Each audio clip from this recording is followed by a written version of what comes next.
Hello everyone, welcome to my YouTube channel. Guys, आज हम करेंगे क्लास 10 चैप्टर नंबर 10 एक्सरसाइज 10.2 का क्वेश्चन नंबर 11। तो चलिए स्टार्ट करते हैं। वो कह रहा है prove that the parallelogram circumscribe a circle is a rhombus. सबसे पहले हम फिगर बना लेते हैं। एक सर्कल को सर्कमस्क्राइब कर बॉर्डर्स को टच करेगा, कहीं बाहर नहीं।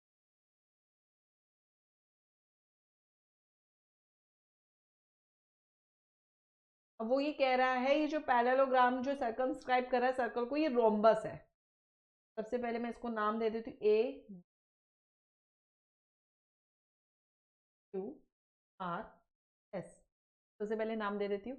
अब फिगर को अगर ध्यान से देखो तो आपको कुछ कुछ क्वेश्चन नंबर 8 की तरफ ध्यान आ रहा होगा, जिसमें हमने क्या प्रूफ किया था। A B plus C D equal to A D plus B C. ठीक है, ये याद आ रहा होगा कुछ कुछ। लेकिन उसमें क्या था, कोऑर्डिनेटर था। और इसमें क्या है, A B C D is a parallelogram. यही है। ठीक है, तो अब हम क्या करें, हमने कैसे प्रूफ करें। सबसे पहले हम इसकी इस वाली प्रॉपर्टी को हम बाद में यूज करेंगे। एबीसीडी इज पैरेललोग्राम, इसको बाद में यूज करेंगे। सबसे पहले हम इसी चीज को प्रूव करते हैं। ठीक है, जैसे मैंने क्वेश्चन नंबर 8 में किया था, जैसे मैं क्वेश्चन नंबर 8 में बताया था, जब भी एक्सटर्नल पॉइंट से जो कोई टेंजेंट खींच रहे होते हैं सर्कल में, वो आपस में क्या होते हैं, इक्वल होते हैं। ये बात पता होगा, यानी P B equal to B Q, C Q equal to ये। ठीक है, ये बात आपको पता होगी। अब लिख लेते हैं इसके अंदर, A P equal to A S, P B equal to B Q, B equal to D Q, D R equal to D S, D R equal to D S. अब इसके अंदर बहुत सारे बच्चों का एक क्वेश्चन आएगा जो मैं अभी आगे बताती हूँ, जो आ रहा होगा अभी माइंड के अंदर, R C equal to Q C. अब बहुत से बच्चे कहेंगे हम S D S equal to D S equal to D R भी तो लिख सकते थे यहाँ पर। आपने पहले D R equal to D S क्यों लिखा? क्योंकि मुझे ये दोनों साइड्स एक जगह पर लानी है, इसलिए मैं इसको इस तरीके से सोच समझ के लिख रही हूँ। मुझे ये दोनों चीजें एक साइड पर लानी है, इसलिए मैं इसको सोच समझ के लिख रही हूँ। इसका रीजन लिख दो, tangents from external point are equal. Reason लिखना बहुत जरूरी है। अगर आपको मान लो रीजन याद नहीं आ रहा तो कुछ मिलता जुलता आप अपने हिसाब से कर लीजिएगा, बिना रीजन के आपके वहां मार्क्स कट जाएंगे। चलिए इसको 1 2 3 4 इक्वेशन एड, इक्वेशन 1 2 3 एंड 4। चलिए इसे प्लस कर देते हैं। A P plus P B, एक इधर वाली साइड को सारा इधर लिख देती हूँ मैं, plus D R plus R C equal to A S plus B Q plus D S plus Q C. चलिए करते हैं ए पी और P B. A P plus P B क्या बन गया, ए बी बन गया। ठीक है, D R plus R C, D R plus R C क्या बन गया, डी सी बन गया। इसलिए मैंने यहाँ पर डी एस नहीं लिखा था। अगर मैं यहाँ पर ऐसे लिख देती D S equal to D R, तो यहाँ पर क्या हो जाएगा, D S plus R C, कुछ नहीं बन पाता। मुझे साइड्स का ध्यान रखकर मैंने इसको लिखा है। A S plus A S plus D S आना चाहिए था, वो ये रहा। A S plus D S क्या हो गया, ए डी हो गया। इसी तरह B Q plus Q C क्या हो गया, बी सी हो गया, प्लस बी सी हो गया। ये सेम मैंने अभी तक वैसे ही किया जैसे हमने क्वेश्चन नंबर 8 में किया था। अब हम आगे यूज करेंगे इसको, कैसे करना है।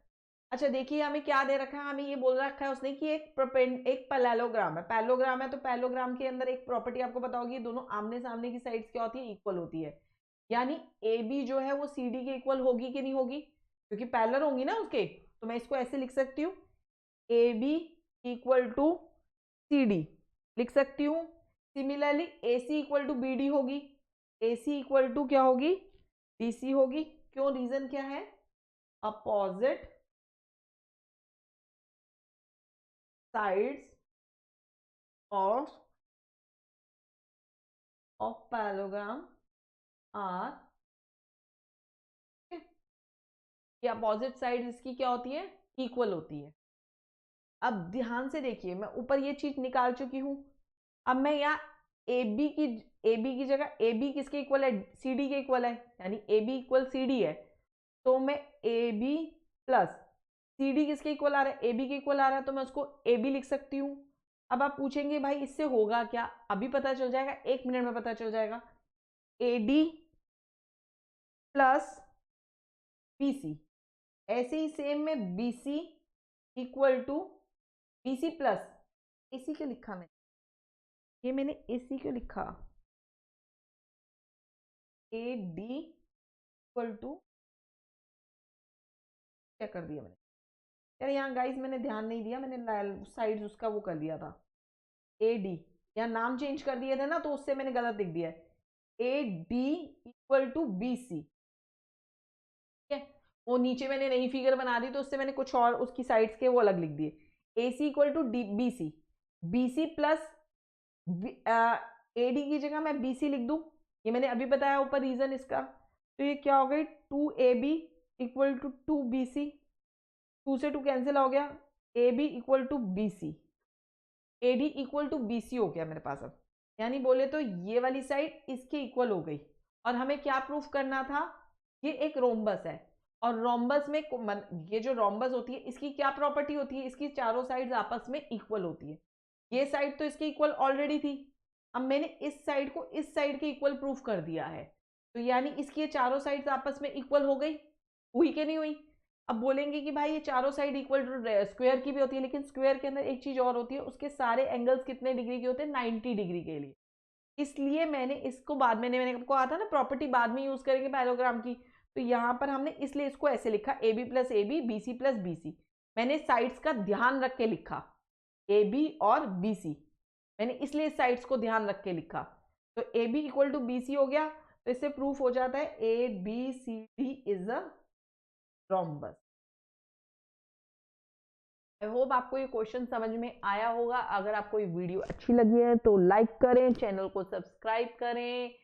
मिलते हैं अगली वीडियो में, तब तक के लिए बाय बाय।